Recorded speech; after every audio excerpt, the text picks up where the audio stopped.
ഒരു മഹാസാമ്രാജ്യം. അവിടെ ഒരു ശക്തനായ രാജാവ്. അവൻ്റെ അരമനയിൽ നടക്കുന്ന വലിയ ആഘോഷങ്ങൾ. ഒരു ദിവസം ഒരു മനുഷ്യൻ്റെ അഹങ്കാരം കാരണം ഒരു മുഴുവൻ ജനതയുടെ ജീവൻ തന്നെ അപകടത്തിലായി. രാജ്ഞി, രാജാവിൻ്റെ ഏറ്റവും വിശ്വസനീയമായ വ്യക്തി. അവൾക്കും ആ ജനതയുമായി ഒരു ബന്ധമുണ്ടായിരുന്നു. ആ രാജ്ഞി ആരായിരുന്നു? അവളൊരു രാജകുമാരിയല്ലായിരുന്നു. അവൾ ഒരു സമ്പന്ന കുടുംബത്തിൽ നിന്നുമല്ലായിരുന്നു. അവൾ ഒരു അനാഥ പെൺകുട്ടിയായിരുന്നു.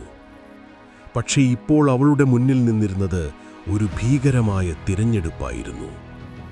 സത്യം പറയുമോ, അല്ലെങ്കിൽ മൗനം പാലിക്കുമോ? സത്യം പറയുകയാണെങ്കിൽ അവളുടെ ജീവൻ പോലും നഷ്ടപ്പെടാം. പക്ഷേ മൗനം പാലിച്ചാൽ ഒരു മുഴുവൻ ജനത നശിച്ചുപോകും. അവൾ എന്തു തീരുമാനിച്ചു?